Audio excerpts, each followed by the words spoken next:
Salam, hər vaxtınız xeyir əziz izləyicilər. Mən Şəhriyar Həsənov. Bu günləri Azərbaycan dilində siyasi analitik təhlil aparacağam. Bugünkü mövzularımızı və ana başlıqlarımızı sizə təqdim etmək istəyirəm. Mövzumuz Yaxın Şərq, xüsusilə də İsrail-Fələstin münaqişəsinin gələcəyini nə gözləyir?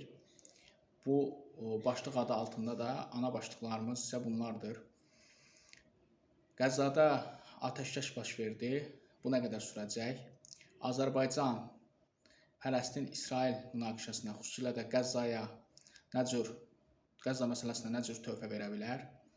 İsrail, Türkiyə, İsrail-İran müharibəsinin çıxma ehtimalı nə qədərdir?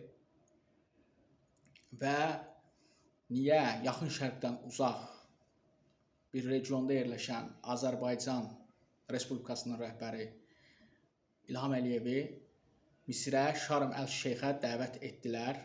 Bu barədə real politikaya dayanaraq, yəni real əsasa dayanaraq siyasi analitik təhlillər verib ehtimallar çıxartmağa çalışacağım sizin üçün. İlk öncə bildirim ki, Şarm əl-Şeyx toplantısı nə idi? Bu toplantı müharibənin dayandırılması və müharibənin gələcək taleyinin müəyyən edilməsi üçün idi. Misirdə keçirilən bu toplantı. Yəni bu toplantıdan əsas məqsədi o idi ki, belə deyək, müharibə dayanmasaydı, qabaqdan qış ayı gəlirdi. 1,5 milyon yaxın insan Qəzzada humanitar fəlakət yaşayacaqdı. Onsuz da orada kütləvi qırğın getmişdi, aclıq başlamışdı. Şarm əl-Şeyxdə toplantıdan qabaq Həmasla İsrail arasında atəşkəsə nail olan ABŞ və Türkiyədir. Yəni İsraildəki Netanyahu və onun radikal komandasını Trump əlin qolunu yığışdırdı. Həmasın radikal rəhbərlərini, radikal boyutunu isə sülhə məcbur edən Türkiyə prezidenti Rəcəb Tayyip Ərdoğan oldu. Burada inşallah ki, əsirlərin tam dəyişdirilməsi prosesində ciddi bir problem çıxmaz. Çünki bu daha çox, belə deyək, artıq İsrail-Fələstin münaqişəsi siyasi boyutlardan çıxaraq dünya gündəminə dini boyut xarakteri daşıyır. Yəni daha çox bu Qəzza məsələsi İsrailin əleyhinə işləməyə başladı. Yəni dünya mediası, dünya ictimaiyyəti artıq bunu belə deyək, İsraili qatil bir ölkə kimi tanıyır. Bəs belə deyək, bu müharibənin həlli nədən keçir? Məsəl üçün İsrail tərəfi deyir ki, ancaq İsrail dövləti olmalıdır, orada başqa dövlət ola bilməz. Fələstin tərəfi İsrailin varlığını qəbul etmir. Amma artıq reallıq budur ki, de facto vəziyyət bundan ibarətdir ki, orada ərəblər də var, fələstinlilər də var, yəni artıq yəhudilər də var 1949-dan bu yana, 48-dən bu yana. Bu səbəbdəndir ki, bu münaqişənin yeganə həll yolu hər iki dövlətin müstəqil Fələstin və İsrail dövlətinin yaranmasından keçir. Çünki əks halda İsrailin idarə edənlər də radikaldılar, ya radikal dini düşüncəyə malikdirlər. Fələstinin Həmas təşkilatı da radikal düşüncəyə malikdir. Əks halda Yaxın Şərqdə münaqişə bitməyəcəkdir və Yaxın Şərqi uzun müddət xaos gözləyir. Və bundan da təbii ki, istifadə edilən qüvvələr olacaq, xarici güclər olacaq və Yaxın Şərq ikili dövlət həlli olmadan bu münaqişə bitməyəcəkdir. Gələk Azərbaycanın Şarm əl-Şeyxə dəvət olunmasının əsas məqsədi nə idi? Bilirsiniz ki, artıq Azərbaycan elə bir gücə çevrilib ki, bütün sülh üçün, bütün danışıqlar Azərbaycanın vasitəsilə həyata keçirilir. Məsələn, İsrail ilə Türkiyənin danışıqları oldu bu arada, Rusiya ilə ABŞ-nin danışıqlarına Bakı ev sahibliyi etmişdi. Yəni bu Azərbaycanın etibarlı tərəfdaş olduğunu beynəlxalq arenada bir daha göstəricisidir. Azərbaycan belə deyək, həm İsraillə çox xoş münasibətlərə malikdir, həm Türkiyə ilə yaxın münasibətlərə malikdir və Trump da ABŞ tərəfi də düşünür ki, İsraillə Türkiyə arasında ortaq bir çözümü, ortaq bir həlli Azərbaycan vasitəsilə həyata keçirmək olar. O ki qaldı ki, Azərbaycanın mövqeyi nədir? Azərbaycan da Fələstin-İsrail münaqişəsində ikili dövlətin həllini dəstəkləyir və Qəzzadakı baş verən hadisələri qəbul edilməz adlandırılmışdır. Yəni bu münaqişənin sülh yolu ilə həll olunmasını, ikili dövlət prinsipinin, ikili dövlətin bərpa olunması prinsipini dəstəkləyir. Azərbaycan, mən ehtimal edirəm ki, bu münaqişə sülh baş verərsə, Azərbaycan Qəzzaya da qaz, neft tədarük edə bilər. Çünki Azərbaycan dövləti daha çox humanist siyasət həyata keçirir, insani siyasət həyata keçirir və Qəzzada sülhün olması Azərbaycan dövlətinin də milli maraqlarına uyğundur. Çünki bəzi qüvvələr əməlli başlı İsrail-Fələstin münaqişəsini, Qəzza müharibəsini Azərbaycanın əleyhinə çevirməyə çalışırdılar. Az qala elə bir görkəm yaratmağa çalışırdılar ki, sanki bu müharibəni Azərbaycanın əli ilə yeridilir. Halbuki Azərbaycan heç vaxt, heç bir tərəfdə dəstəkləməyib, heç bir münaqişənin tərəfi olmayıbdır. Bu açıq və netdir. Lakin bunu da Azərbaycan əleyhinə çevrilən qüvvələr var ki, münaqişə yatandan sonra bunlar da sakitləşəcəkdilər bir müddət. Azərbaycana qarşı qarayaxma kampaniyaları dayanacaqdır. Əsassız qarayaxma kampaniyaları, təbii ki, xüsusilə də İslam dövlətləri, xalqları arasında Azərbaycanı qaralamaq kampaniyası gedirdi. Yəni, Şarm-əl-Şeyxə Azərbaycan prezidentinin dəvət edilməsi Azərbaycanın xarici siyasətdə nə qədər müstəqil olduğunu, nə qədər uzaqgörən olduğunu bir daha göstərdi, bir daha sübut etdi. Bu sülhün də olması Trumpın sülhsevər imicini bərpa eləmək məqsədi daşıyırdı. Trump buna görə buna cəhd eləyirdi. Yəni, bu qədər qırğının qarşısını mən aldım, bu qədər qırğının mən dayandırdım. Yəni, Trumpın bilirsiniz, Nobel sülh mükafatı fikri vardır ki, mən münaqişələri dayandırıram, ona görə də Nobel sülh mükafatı mənə düşsün bu yöndə. İndi isə gələk İsrail-Türkiyə müharibəsinə. Qəzzada atəşkəsə nail olmaqla İsrail çox yaxşı gördü ki, Türkiyə bölgəsəl gücdən artıq qlobal gücə çevrilməyə başlayıb. Yəni, Həmas dünyada heç bir dövlətin sözünə baxmadığı halda bir tək Türkiyənin sözünə qulaq asaraq əsirləri verməyə razı oldu, sülhə getməyə razılaşdı. Bu Türkiyənin imicinin İslam dünyasında nə qədər yüksək olduğunu bir daha göstərdi.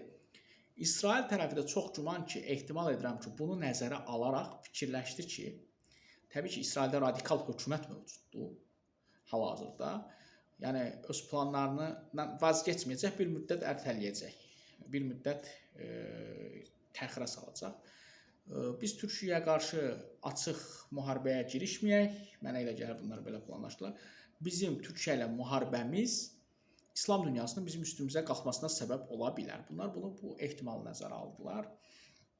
Məncə, keçən verilişlərimdə də demişdim, altından xətt çəkərək demişdim Türk dilində, 2025-ci ilin sonuna qədər Türkiyə-İsrail müharibəsi olmayacaqdır. Ondan sonraki da, yəni İsrail buna risk eləməz, buna cəsarət eləməz.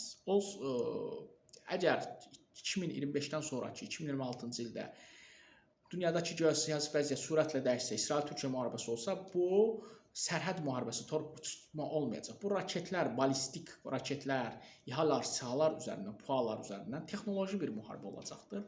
Burada da psixoloji üstünlük Türkiyənin tərəfindədir. Yəni, Türk ordusunun mənəvi psixoloji hazırlığı çox yüksək səviyyədədir. Gələk, İsrail-İran müharibəsi ola biləcəkmi? Bəli, İran tərəfi də buna hazırlaşır. İsrail tərəfi də buna hazırlaşır və ABŞ tərəfi də ehtimallar verir ki, İsrail-İran müharibəsinin çıxma ehtimalı yüksəkdir. Bu necədir? İran tərəfi də birinci 12 günlük İsrail-İran müharibəsindən böyük nəticələr çıxardıb. İran tərəfi də hazırlaşır. Yəni öz içində təzədən öz içindən vurulmağın qarşısını almağa çalışacaq. Və təbii ki, İsrail də taktika dəyişə bilər. Və bu müharibənin olması, uzanması Azərbaycanın maraqlarına uyğun deyildir. Çünki niyə uyğun deyildir? Cənubi Azərbaycanlılarımız var, 30 milyondan çox. Onların öldürülməsini, qətlə yetirilməsini, qaçqın düşməsini Azərbaycan tərəfi heç vaxt istəmir və bunu onun üçün İsrail-İran savaşında da İsrail tərəfinə müraciət etmiş ki, Azərbaycanlılar yaşayan əraziləri vurmayın. Və bu da qaçqın dalğasına səbəb ola bilər. Bölgədə, Cənubi Qafqazda, Türkiyədə belə deyək, siyasi sabitliyin pozulmasına gətirib çıxarda bilər. Bu səbəbdən Azərbaycan tərəfi, Azərbaycan hökuməti stratejik və uzaq görən, real politikaya əsaslanan siyasət yeritdiyi üçün xarici siyasətində İsrail-İran müharibəsinin baş verməsini heç vaxt istəməz və hətta təkliflər belə olsa Azərbaycan İsrail-İran danışıqlarında vasitəçi kimi iştirak edə bilər. Amma İsrail-İran müharibəsi qaçılmazdır. Bu müharibə böyüyərsə bütün yaxın şərqi alov bürüyəcək. İsrail üçün də ağır fəsadlar, çox böyük ağır fəsadlar olacaq. Çünki İranın proksi qüvvələri nə qədər zəifləsə də hələ tam bitməyib və bu müharibə İranı bütün İslam dünyasının gözündə qəhrəmana çevirəcək və bu da İsrailin və ABŞ-nin konsulluqlarını, xüsusilə də ABC-nin konsulluqlarını, diplomatik korpuslarını, müsəlman ölkələrində hərbi hissələrini legitim müsəlmanlar üçün, radikal müsəlmanlar üçün hədəfə çevirə bilər.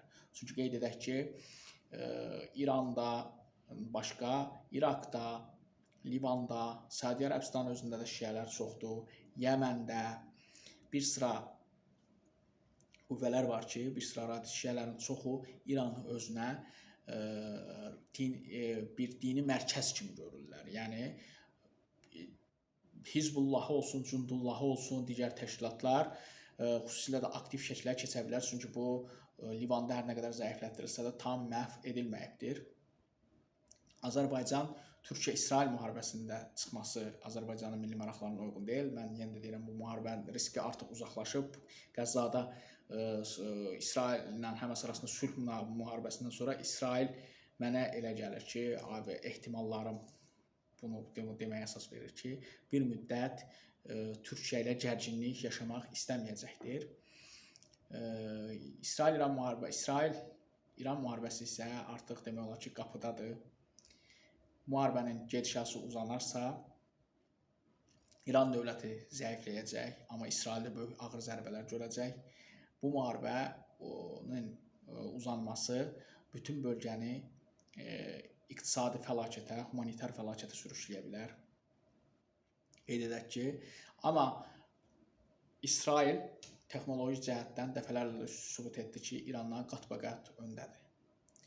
Bu savaş olarsa, bu ideolojik savaş olacaq və burada İsrail tərəfinin plusları olacaq ki, birbaşa Amerika Birləşmiş Ştatlarından və Qərbin bəzi ölkələrindən açıq dəstək alacaq və İranın ən önəmli şəhərləri, ən önəmli şəxslərinə qarşı yenə də aradan götürmə əməliyyatları keçiriləcək. Yəni bilirsiniz ki, İsrail xüsusi xidmət orqanlarının taktikaları fərqli-fərqlidir və texnoloji cəhətdən də İrandan üstündür. İranı istən vurur hər dəfə, İranı şok yaşadır. İkinci bir cəhətdən də ki, İranın üstünlüyü nədir burada? İranın üstünlüyü odur ki, bu savaşı dini boyuta çevirməyə çalışacaq və bu dini boyuta keçərsə bu savaş İsrailin bölgədə, yaxın şərqdə varoluş məsələsi sual altına keçə bilər. Nəticə budur ki, 2025-ci ildə İsrail-İran savaşı, İsrail-Türkiyə savaşı olmayacaqdır. 2026-cı ilin yaxın ilk aylarında İsrail-İran müharibəsinin baş tutacağına ehtimal edirəm. Nə qədər ki, Qəzzada sülh varsa, sülh pozulmayıbsa, İsrail İranı o qədər daha çox tez vurmağa çalışacaq. Çünki güc qüvvələrinin parçalanmasını istəmir. Amma mənim ehtimallarıma, proqnozlarıma əsasən İsrail dövlətinin açıqlamalarından belə çıxır ki, Qəzzada sülh çox kövrəkdir. Yenidən Qəzzada hər an hərb əməliyyatlar başlaya bilər. Cüzi bir qığılcıma bənddir. Hər hansı bir qığılcıma bənddir. Çünki İsrail orada tam olaraq Qəzzanı ələ keçirməyə çalışır. Hələlik bu qədər, əziz tamaşaçılar. Kanalıma abunə olub bəyənməyi unutmayın.